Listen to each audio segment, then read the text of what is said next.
galmada in laga sheekeeyo badankiin waxaad u arki doontaan wax eeba, laakiin sidaas ma aha. Marka horese daawade joogso, subscribe saar haddii aadan subscribe saarin janaalka. Halka ay ku qoran tahay subscribe ee guduudan ku taabo fartaada, kabacdina gambareelka yarkaas ii taabo.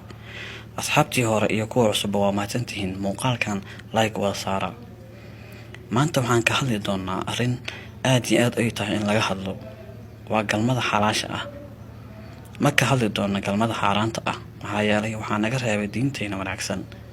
Haddaba waxaan ka sheekay doonaa faa'iido fara badan oo laga helo galmadu marka ay tahay xalaal, si qof kasta oo naga mid ah uu u ogaado haddii uu awoodana uu u guursado si uu u helo faa'iidadaas. Horta waa maxay galmo?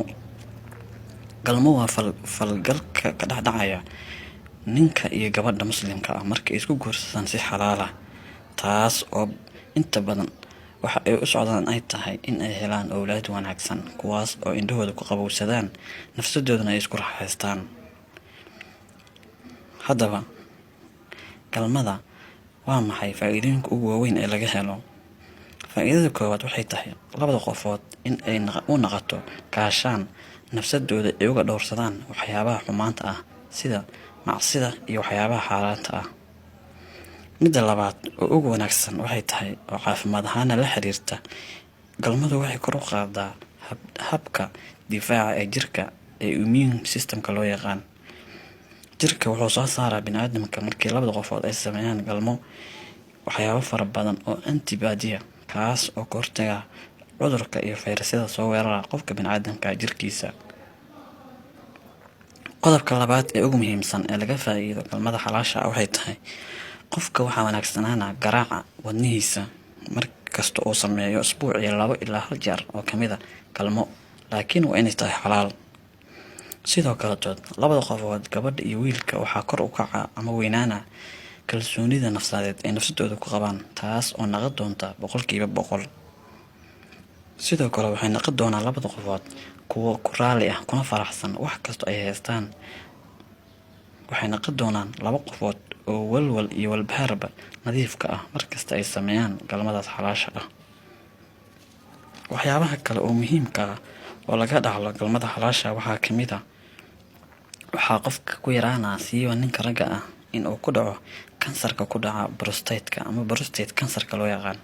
Markasta oo biyaha uu tuuraya ninku waxaa yaraana in uu qofkaas ku dhaco kansarka ku dhaca prostate gland-iga oo nimanka qaaska u ah.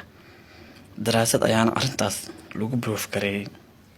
Qodobka kale oo muhiimka ah oo labada qofood aad iyo aad uga faa'iidayaan waxaa ka mid ah galmada xalaasha ah murqaha labada qofood, murqaha kaada heesta inay adkaadaan, siiba gabadha marka ay uurka leedahay. Waxaan ognahay in ay jilcaan murqahaas maxaa yeelay ilma galeenka ama uteruska ayaa kor u riixaya.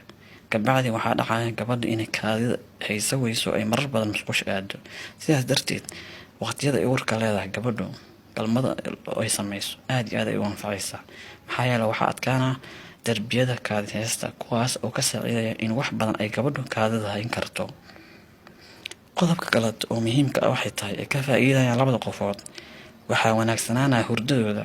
Labada qofood markasta ay galmo sameeyaan waxay hurdayaan hurdo aad iyo aad u degan, aad iyo aad u xeel dheer, taas oo ay dareemayaan farxad fara badan. Waxyaabaha kale oo muhiimka ah oo laga dhaxlo galmada xalaasha ah waxaa ka mid ah labada qofood waxaa hoos u dhaca in uu ku dhaco dhiig kar ama pressure-kooda uu kor u kaco marka ay sameeyaan galmada xalaasha ah. Waxyaabaha kale oo muhiimka ah oo laga helo galmada xalaasha ah waxaa ka mid ah caafimaad ahaan. Daraasooyin fara badan ay caddeeyaan habdhiska dhiigga ee wareegga ama loo yaqaano circulatory systemka ee dhiigga lagu gaarsiiyo xubnaha kala duwan ee jirka wuxuu noqonayaa mid aad iyo aad u sareeya, aad iyo aad u wanaagsan. Xubin kasta oo jirkaana waxaa gaari doona dhiig fara badan, gaar ahaan maskaxda iyo murqaha iyo xubnaha kala duwan. Waxaan ognahay maskaxda bini'aadamka haddii hal meel ay ka maqnaato dhiig inay dhimanayso, laakiin halkan way sii fara badanaysaa. Waxyaabo kala oo fara badan oo laga dhaxlo waxaa ka mid ah gabdhaha uurka leh markasta ay sameeyaan galmo ay sameeyaan ee la samaysa ninkeeda gabadha markii uur leedahay waxaa hoos u dhaca culayskii faraha badnaa oo gabadhii saarnay. Markasta oo gabadha galmada sameysto waxaa jarmaya xayr fara badan, taas oo la socota uurka, sidoo kale waxaa badanaya markastoo gabadha galma samaysa markay uurka leedahay in ay jeclaato inay waxyaabo badan cunto. sidoo kale waxaa hoos u dhacaa culeyskaas. sidoo kale waxaa adkaanaa kaadi haysta murqaheeda, taas oo ka saacidaysa gabadha markay uurka leedahay in ay wax fara badan kaadida ceshan karto. mawduucan halkaas ayaan kusoo koobaynaa. wuxuu noqon doonaa kuwa taxano ah oo caafimaadahan la xiriira. mawduucayna dambe wuxuu noqon doonaa kan mawduuc ka ugu dhow. fadlan haddii aad ka heshay commentiga noogu reeb, muuqaalkan like saar, youtube-keena subscribe saar, kana mid noqo saaxiib.